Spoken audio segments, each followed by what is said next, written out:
Agustina, biasa dipanggil dengan Siska. Saya dosen program studi Teknik Geodesi Institut Teknologi Nasional Malang. Adapun mata kuliah yang saya akur yakni mata kuliah fotogrametri, dasar pemrograman data spasial, fotogrametri memori, fotogrametri udara, fotogrametri dan topografi, serta aplikasi kecerdasan buatan.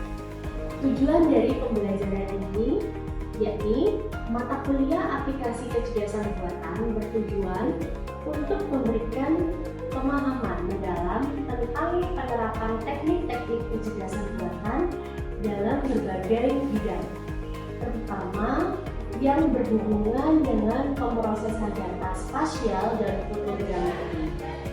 Mahasiswa akan mempelajari bagaimana AI atau Artificial Intelligence dapat digunakan untuk meningkatkan akurasi dan efisiensi dalam berbagai aplikasi, mulai dari pemrosesan udara hingga analisis data spasial.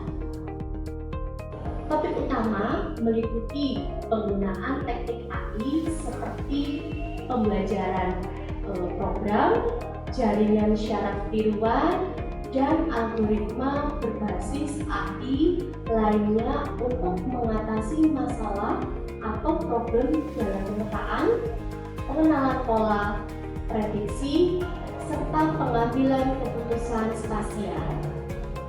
Mahasiswa akan diajarkan bagaimana mengintegrasikan AI dengan sistem informasi geografis dan pada bidang pemetaan lainnya untuk menghasilkan solusi yang lebih cerdas dan efisien dalam analisis geospasial dan permodelan spasial. Pada perkuliahan ini, saya menggunakan 3 metode utama dalam pengajaran, yakni yang pertama ada metode ceramah, metode diskusi, dan metode penilaian. Pada metode ceramah itu digunakan untuk memberikan dasar teori yang diperlukan sebelum mahasiswa masuk ke penerapan praktis. Dalam sesi ceramah, saya akan menjelaskan konsep dasar AI, algoritma yang digunakan dalam aplikasi kecerdasan buatan, serta bagaimana teknologi ini dapat diterapkan pada dunia nyata, khususnya dalam konteks fotogrametri dan pemrograman spasial. Sesi ini juga dapat membahas teknik-teknik penting dalam fotogrametri, khususnya fotogrametri numerik dan fotogrametri udara yang memanfaatkan AI untuk meningkatkan analisis dari foto dan model spasial. Untuk metode kedua yakni metode diskusi, yakni dalam diskusi itu mahasiswa diharapkan dapat berbagi pendapat, pengalaman, serta tantangan yang dihadapi dalam penerapan teknologi AI. Kami akan membahas berbagai studi kasus yang relevan, misalnya penggunaan AI dalam deteksi objek di foto udara atau pemrosesan data spasial menggunakan machine learning. Diskusi itu juga bertujuan untuk menggali lebih dalam pemahaman mahasiswa mengenai bagaimana AI dapat diterapkan secara praktis di lapangan. Metode yang ketiga yakni metode penilaian. Metode penilaian ini itu sangat penting dalam perkuliahan ini karena bertujuan untuk mengukur pemahaman mahasiswa terhadap materi yang diajarkan. Penilaian itu juga mencakup berbagai aspek, mulai dari ujian teori tentang AI hingga penugasan proyek yang melibatkan penerapan AI dalam kasus fotografi. Dalam mata kuliah aplikasi kecerdasan buatan, penilaian ini akan dilakukan dengan memperhatikan beberapa aspek penting dalam penilaian sebagai berikut: ujian tengah semester 30%, tugas proyek dan partisipasi dalam diskusi kelas 30%, serta ujian akhir semester atau UAS 40%. Sekarang, setelah kita membahas teori mengenai aplikasi kecerdasan buatan dan metode perkuliahan yang saya terapkan, saya ingin menunjukkan bagaimana saya mengimplementasikan teori tersebut di dalam pengajaran langsung di ruang kelas. dalam video nanti saya akan mengajar langsung di kelas menggunakan metode ceramah, diskusi, dan penilaian untuk membimbing mahasiswa memahami konsep-konsep yang teliti dan yang sebelumnya kita sudah telah bahas. Saya juga akan menunjukkan bagaimana saya mengajak mahasiswa berpartisipasi aktif dalam diskusi serta bagaimana penilaian dilakukan untuk mengukur pemahaman mereka secara keseluruhan. Mari kita langsung lihat bagaimana interaksi di dalam kelas berjalan. Assalamualaikum warahmatullahi wabarakatuh. Waalaikumsalam. Selamat siang semuanya. Baik, untuk hari ini kita akan memulai kegiatan belajar mengajar ya pada mata kuliah aplikasi kecerdasan buatan, yang mana saya sendiri yang mengaku, Francisca Dwi Agustina. Sebelum kita melakukan perkuliahan pada siang hari ini, sebelumnya mari kita hening sejenak untuk berdoa. Semoga apa yang kita peroleh ilmu hari ini dapat bermanfaat untuk kita semua. Kita berdoa, mulai.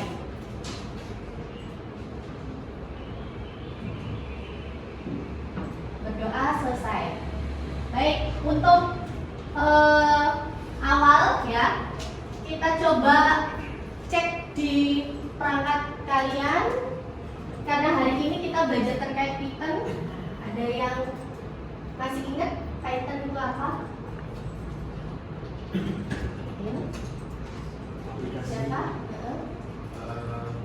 Aplikasi buat pemrograman. Ada lagi mungkin Python. Jadi perlu adik-adik ketahui ya, di aplikasi kecerdasan buatan ini adalah mata kuliah pilihan di semester 7. Jadi kita tidak jauh dari mata kuliah fotogrametri, baik itu fotogrametri dasar, fotogrametri udara, kemudian kita pengaplikasiannya menggunakan Python. Jadi sebenarnya ini adalah runtutannya ya, pengaplikasiannya dari bidang keilmuan fotogrametri. Sebenarnya selain fotogrametri ya, nanti kalian juga bisa menerapkan di dalam bidang keahlian lainnya seperti ilmu ukur tanah, bagaimana adik-adik menghitung hitungan Pitagorasnya, kemudian jarak. Nah, itu adik-adik bisa menggunakan bahasa pemrograman Python. Kemudian selain itu ada juga yang di bidang hidrografi. Biasanya kalau hidrografi apa ya? Kalau pakai Python menghitung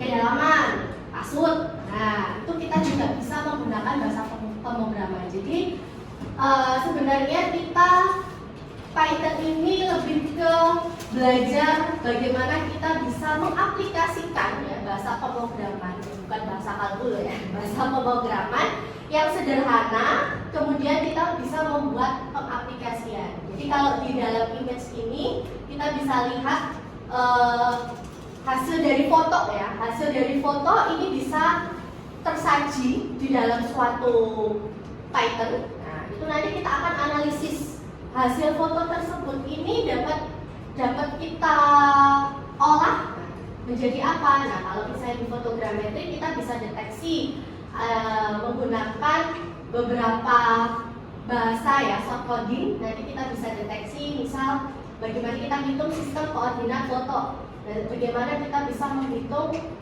sistem koordinat objek. Nah, itu jadi memang dasar-dasar fotogrametri, perhitungannya yang agak rumit kita sederhanakan menggunakan bahasa pemrograman Python. Nah, di sini kan adik-adik sudah mempunyai perangkat ya, ada yang bisa langsung akses aja di Python online. Nah, di situ nanti ada beberapa soft coding yang adik-adik bisa aplikasikan. Next, kemudian, nah ini secara sederhana saya mengingatkan kembali. Jadi untuk Python di dalam fotogrametri ini nanti kita akan menerapkan ya, kita akan mengolah. Ada beberapa poin yang adik-adik nanti bisa pelajari. Yang pertama, mengolah data foto. Kemudian Kemudian yang kedua, menganalisis koordinat yang tadi sudah saya sampaikan, bagaimana adik-adik bisa menginputkan beberapa parameter ya, orientasi dalam. Jadi kan kita masih ingat ya, ada orientasi dalam dan luar. Jadi kalau dalam itu berarti sistem koordinat kameranya. Di situ ada distorsi, kemudian ada koordinat foto. Nah, itu adalah masuk ke dalam parameter dalam. Kemudian di parameter orientasi luar itu berarti kita ada sudut rotasi omega berapa. Kemudian sistem koordinat objeknya x, y, dan z. Nah, jadi nanti kita akan coba analisis koordinat tersebut. Kemudian nanti kita akan juga belajar terkait membuat model 3D. Ini maksudnya bagaimana kalau model 3D? Ya Pak, kalau model 3D berarti kita punya image tuh. Beberapa image kita gabungkan. Biasanya kalau di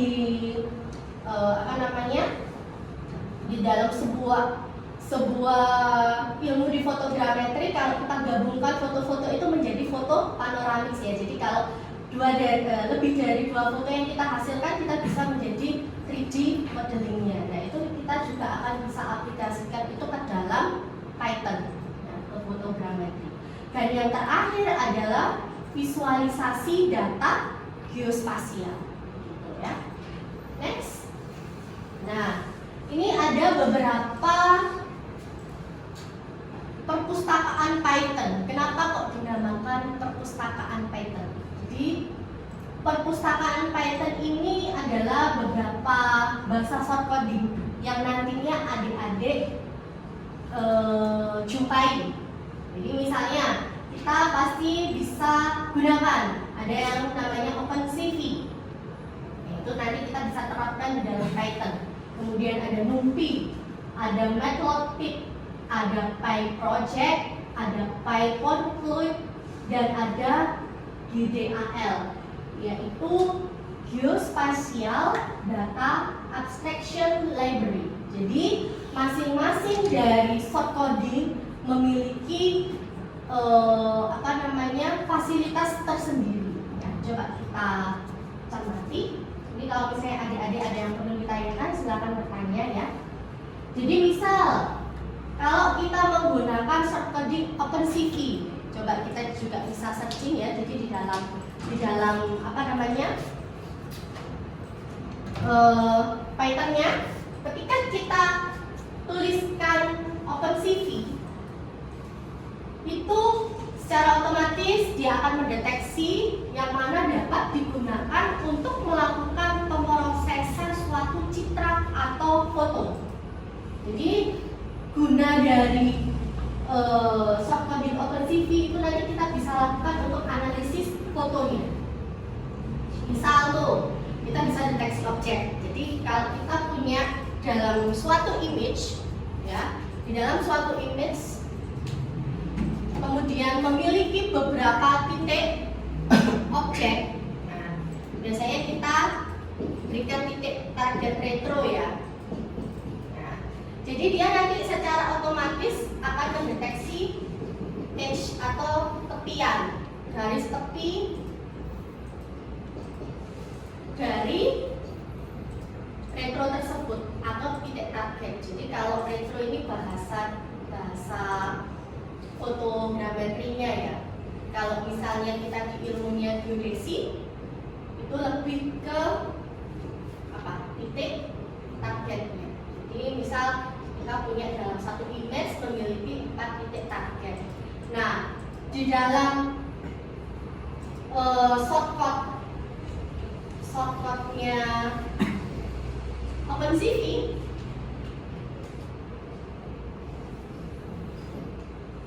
ini dia nanti akan mendeteksi berdasarkan apa? Jadi kita bisa berdasarkan bentuk shape-nya. Tadi shape-nya ini kalau misalnya retronya bulat ya, berarti kalau kita memasukkan bahasa pemrograman dengan bentuk lingkaran, apa kalau shape lingkaran itu biasanya circle. Kalau misalnya kotak, rectangle. Nanti ini kita gunakan dalam bahasa pemrograman di Python, itu sama aja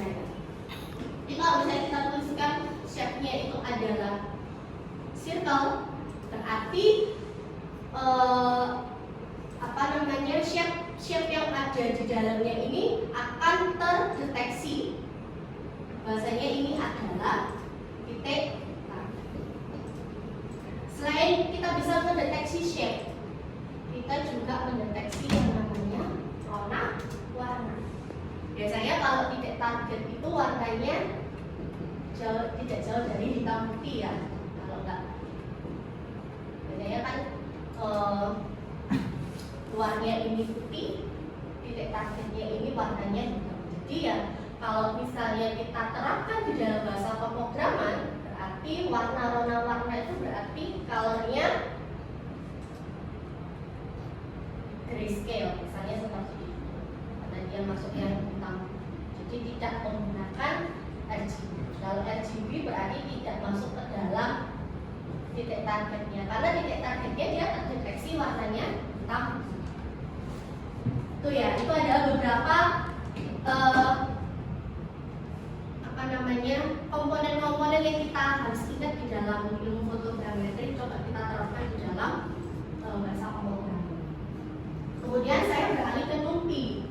Kalau NumPy kita lebih menganalisis suatu formula matematika, jadi tidak langsung yang diinputkan adalah image, tetapi hitungan matematikanya bisa kita punya titik koordinat foto. Jangan lupa kita mempunyai satuannya. Satuannya itu berarti XY-nya adalah ini. Nah, ini dia akan sertakan berapa milimeter, misal 5 milimeter tuh, Y-nya 6 milimeter. Kemudian kalau titik posisi koordinat objek itu berarti kita harus punya referensinya XYZ. XYZ-nya berarti dia satuannya adalah meter. Karena perlu diketahui kalau titik koordinat objek harus sudah tergeoreferensi menggunakan GPS. Jadi nanti orientasinya apa koordinat objek itu? XYZ-nya, koordinatnya misal apa? TMK atau TM. Jadi satuan jangan sampai salah. Ini juga harus masuk ke dalam menu atau inputan ketika kita memasukkan di dalam bahasa pemrograman. Untuk tahu berapa hasil dari proyeksi atau misalnya berapa sih sistem koordinat objek sekarang ini, kalau diperoleh titik koordinat fotonya sekian dan objeknya sekian. Ingat nggak kalau dulu itu di fotogrametri numerik kita hitung apa? Resection, relatif orientasi, kemudian ada absolut. Nah, jadi kita bisa bedakan ya. Kalau misalnya kita menghitung beberapa formulasi matematika, kita terapkan dengan menu NumPy. Jadi kalau misalnya untuk deteksi image, berarti kita gunakan function. Kemudian selain itu matplotlib. Jadi ini untuk hasil visualisasi datanya. Misal, Bu, saya ini punya satu image nih. Dulu saya punya image foto ya. Saya ingin tahu berapa sih histogram dari foto. Berarti dia menyajikan grafik grayscale-nya, RGB-nya berapa. Itu kita bisa gunakan pakai matplotlib. Jadi berapa sih grafik dari foto itu kan ya, misal kita punya satu image, kemudian ingin tahu berapa nilai RGB-nya, kompositnya, sama berapa nilai komposit dari grayscale. Misalnya kalau warnanya dimatikan menjadi grayscale di kampus, itu kita pakai matplotlib. Kemudian kalau paint project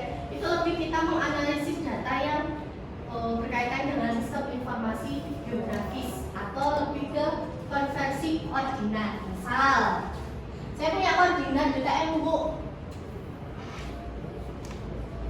Kemudian saya konversi menjadi koordinat ini. Kita lebih penyajiannya pakai project. Kemudian ada lagi shortcutnya PyPo include. Kalau PyPo include berarti pengolahan dan analisis data point foto lebih banyak di apa ya? Data foto bisa, data hasil di, karena hasil lihat ini juga jadi nanti kita bisa setting inputnya adalah point code. Kalau point code ekstensi filenya nanti kita inputkan hasil dari point code, secara otomatis dia akan membentuk pemodelan 3D menggunakan point code. Ini yang untuk yang BDL ini, Special Data Abstraction Library, ini pakai data raster. Data raster berarti pakai data citra. Misal kita punya citra tubuh bird, jangan lupa di apa namanya, di cropping dulu ya, cakupannya jangan sampai yang besar itu kamu loadingkan ke Python, nanti akan membuat kesusahan juga ya, karena memang kalau untuk Python atau bahasa pemrograman itu juga harus ada spek. Kenapa? Karena ya ada nilai minimal dan maksimal. Jadi kita harus cropping dulu, kemudian kita bisa akan sajikan prosesan data itu sesuai yang analisis kalian. Oke, lanjut. Nah, ini adalah beberapa pengolahan foto dengan Python. Ini saya crop sedikit, yang ini biasanya muncul ya, atau biasanya selalu digunakan dalam pembuatan sebuah program. Jadi ini sudah masuk ke dalam aplikasi kecerdasan. Hanya saja nanti produknya apa tuh? Produknya disesuaikan. Ingin membuat suatu image menyajikan untuk deteksi objek, mau menyajikan punya image mendeteksi apa namanya tadi, gradian warna warnanya, atau mau perhitungan formula matematika. Nah, itu sudah disesuaikan dengan kebutuhan kalian masing-masing. Di sini coding yang apa namanya, yang selalu kita temui ya, ini biasanya ada CV to Imprint. Nah, jadi bahasa-bahasanya sebenarnya bahasa pemrograman yang sebenarnya umum ya di bahasa Inggris kan. Tapi kalau misalnya salah sedikit kamu memasukkan formula tersebut, dia tidak akan bisa terlaunching dengan misal Emret ini, kalau kamu nulisnya I-nya besar, dia tidak akan terbaca. Show, berarti show untuk apa? Menampilkan. Jadi bahasa-bahasa ini itu tidak jauh berbeda ya dengan bahasa pemrograman menggunakan Visual Studio. Jadi kita tidak perlu waktu di kode dasar. Kalian sudah pernah belajar atau pemrograman data spasial dasar, belum yang lanjut, itu pernah kita belajar terkait dengan bahasa pemrograman ya. Jadi bahasa-bahasanya itu tidak jauh berbeda. Next. Nah, ayo coba. Nah, ini ada quiz langsung. Kok cepet banget kok ada quiz. Jadi ini sebenarnya bukan quiz, coba ini kita masukkan ke dalam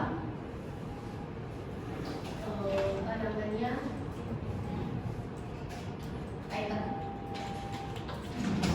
Ini Emret, Mshow, WK, Destroy All Windows. Barangkali ada juga yang mau ditanyakan, silakan.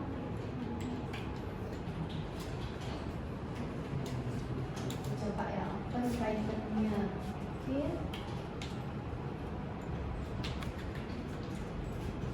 Ini perlu kita ketahui image. Ya, tahu nggak image?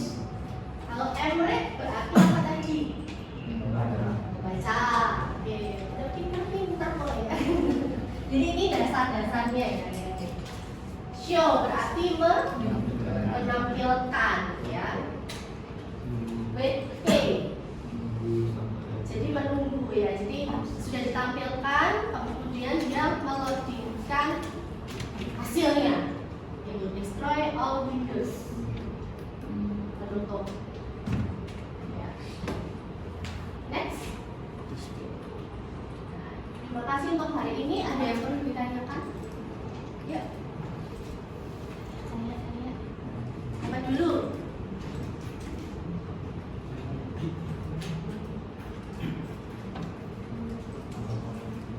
Rizky. Yang kan tadi ada yang apa namanya, yang point cloud itu. Nah itu selain mengganti ke point cloud, saat itu ada lagi kegunaannya. Yang point K. Ya, yang menganalisis. Ya, lebih tepatnya itu untuk file extension point cloud. Jadi mau membuat 3D modelingnya kah, mau memonitor hasil dari point cloudmu, itu bisa disajikan menggunakan bahasa soft coding itu tadi. Point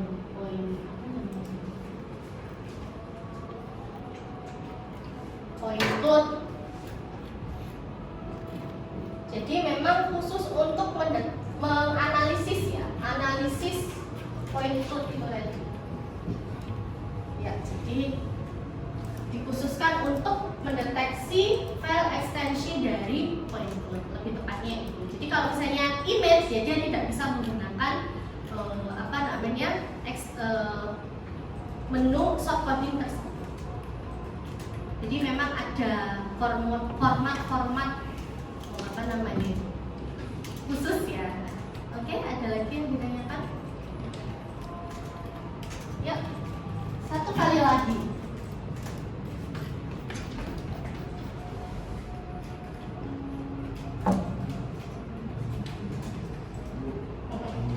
Kalau kecerdasan buatan itu bisa dipakai di TRS juga, misalnya kayak di pengolahan TS, gitu, atau modeling. Bisa dong.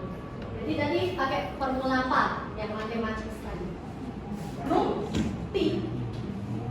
Tinggal kamu pengen membuat aplikasi apa kalau di ilmunya terestris. Menghitung beda tinggi. Tinggal kamu masukkan nanti.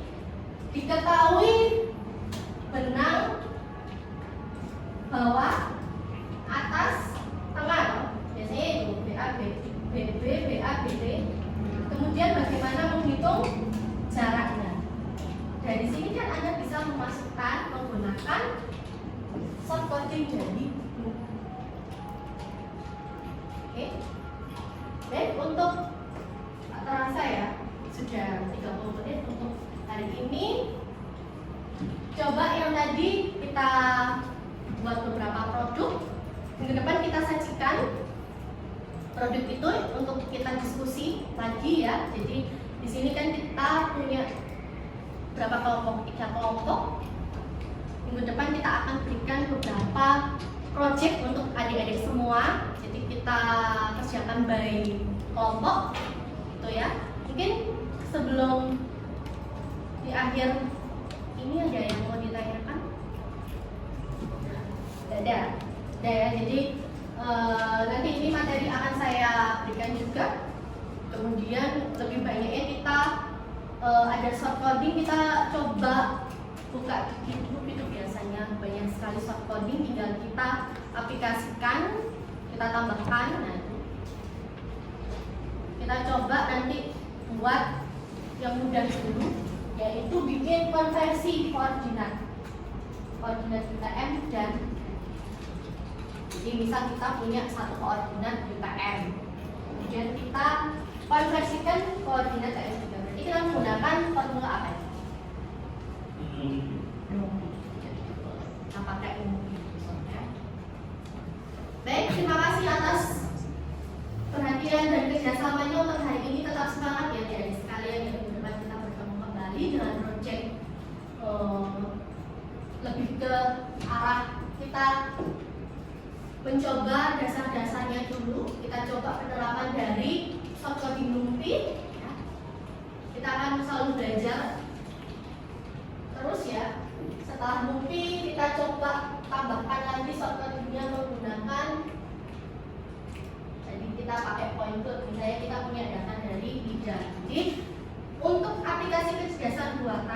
tidak hanya, saya terangkan lagi ya, tidak hanya menggunakan tidak hanya kita gunakan di bidang fotogrametri, melainkan kita bisa terapkan di terestris, hidrografi, kemudian bisa di penginderaan jauh, ada yang konversi dari citra, kemudian di SDV. Baik, saya rasa waktunya sudah cukup untuk hari ini. Bila ada yang mau ditanyakan, nanti kita juga bisa akan belajar di luar waktu kita hari ini. Saya selesaikan hari ini. Terima kasih atas kesempatan.